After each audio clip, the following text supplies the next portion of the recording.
General science एक ऐसा subject है, अगर आप कोई भी एग्ज़ाम के लिए तैयारी कर रहे हो तो इसे पढ़ना बहुत ही इम्पोर्टेंट हो सकता है और इसी के बारे में बहुत बहुत सारा क्वेश्चन एग्ज़ाम में ज़रूरी आता है। तो नमस्कार दोस्तों, स्वागत है आप सभी को आपके YouTube channel CKD research centre पे। आज के इस वीडियो में हम जनरल साइंस के रिलेटेड कुछ इंपॉर्टेंट क्वेश्चन के बारे में बात करेंगे। तो चलो शुरू करते हैं हमारा पहला क्वेश्चन से। हमारा जो पहला क्वेश्चन है, which of the following waves can propagate in a vacuum, and select the correct answer using the codes given below। so यहाँ पे जो कोड आई पे है रेडियो वेव, ये प्रोपागेट कर सकता है। कोड 2 आई पे है light wave, this can be propagate in vacuum. Code 3 I पे है X ray, it is also propagate in vacuum. So the right answer is option B. Next question is, consider the following statement with reference to X-rays। These statements are, they produce heat when absorbed by a metal, ये सही है। They are generated when fast moving electrons sticks a metal target, ये भी सही है।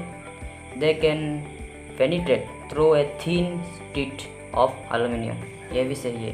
Which of these statements given below are correct? यहाँ पे तीनों के तीनों स्टेटमेंट सही है। So the right answer is option A. दोस्तों ये क्वेश्चन बहुत ही इंपॉर्टेंट है और ये CDS 2000 में पूछा जा चुका है, 2009 में। The next question is, which of the following statements is or are true? The angle of the axis in relations to the planar in which the earth revolves around the sun is not constant, ये गलत है, ये गलत है। The amount of energy given off by the sun changes with the transparency of atmosphere, तो ये बिल्कुल सही है। So the right answer is option B. In terms of oxygen belongs to magnetic materials, ferromagnetic materials, paramagnetic materials, diamagnetic materials। दोस्तों यहाँ पे जो सही जवाब है हमारा option C, paramagnetic materials.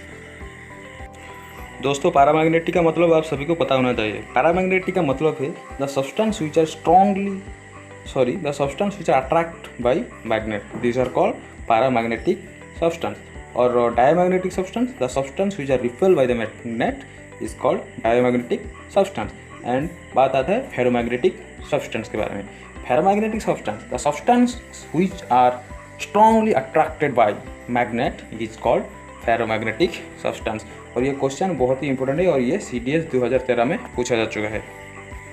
So the next question is, an object is placed at the focus of a concave mirror, the image will be virtual, inverted, highly enlarged and infinity। so the right answer is option C।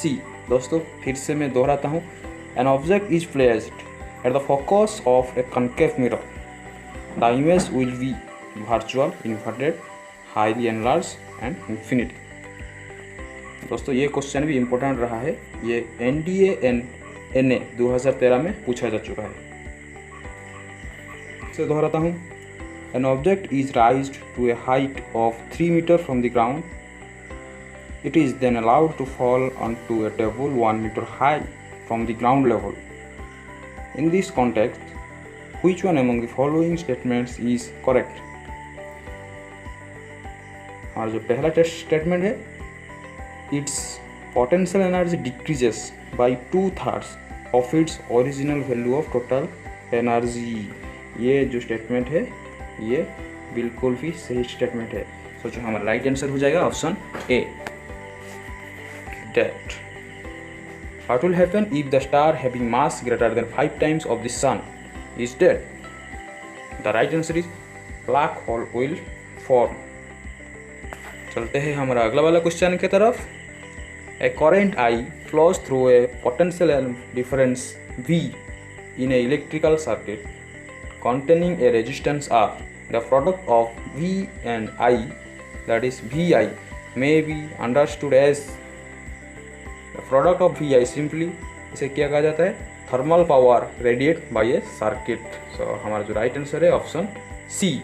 दोस्तों ये question भी important रहा है, ये NDA 2013 में पूछा जा चुका है। The next question is which of the following pairs is or are correctly matched. देखते हैं कौन सा पेयर मैच करता है। Cassini Huygens orbiting the Venus and transmitting the data to earth, ये गलत है। Messengers mapping and investigating the Mercury, ये सही है। Voyager 1 and 2 exploring the outer solar system, ये भी सही है। सो जो राइट आंसर है वो हो जाएगा option B. Gravitational force share a common feature with electromagnetic force. In both cases, the force is between massive and natural objects. The next question is which one of the following phenomenon shows particle nature of light?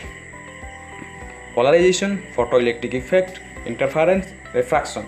Which one of the following phenomenon shows the particle nature of light? दोस्तों मैं आपको बता दूं, light का दो nature है, एक particle nature है, एक वेव नेचर है। सो यहाँ पे कौन सा फेनोमेनन लाइट के पार्टिकल नेचर को दर्शाता है, जो है photo electric effect. The next question is a person rings a metallic bell near a strong concrete wall after 0.3 second if the sound moves with a speed of 340 metre per second the far is the wall from him. इसका जो सही जवाब है वो हो जाएगा option C, यानी कि 51 मीटर। तो which one of the following is deviate by an electric field. Which one of the following is deviate by an electric field. Electric field के द्वारा कौन सा, इनमें से कौन डाइवर्ट होता है? इसका जो सही जवाब है ऑप्शन है alpha S. The next question is which one of the following laser is used in cancer treatment? Cancer के ट्रीटमेंट में कौन सा लेज़र यूज़ किया जाता है? इसका जो सही जवाब है CO2 लेज़र, यानी कि carbon dioxide laser. The next question is consider the following statements. यहाँ पे कुछ स्टेटमेंट दिया गया है, इनमें से कौन सा स्टेटमेंट सही है इसको हमें चुनना है। तो देखते हैं। Atom bomb is based upon the principle of uncontrolled nuclear fusion, ये सही नहीं है। Hydrogen bomb is based upon the principle of uncontrolled nuclear fusion, ये सही है। जो हाइड्रोजन बॉम्ब है वो न्यूक्लियर फ्यूजन के कॉन्सेप्ट में तैयार होता है। द नेक्स्ट क्वेश्चन इज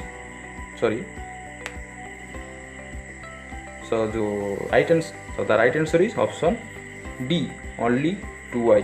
दोस्तों ये क्वेश्चन भी बहुत इम्पोर्टेंट रहा है। तो दोस्तों आज के लिए बस इतना ही। अगर वीडियो अच्छी लगी है तो इसे एक लाइक कर दो। ऐसे ही एजुकेशनल वीडियो देखने के लिए हमारे चैनल को सब्सक्राइब करके पास में जो बेल आइकन है उसको ऑल पे सिलेक्ट कर दो।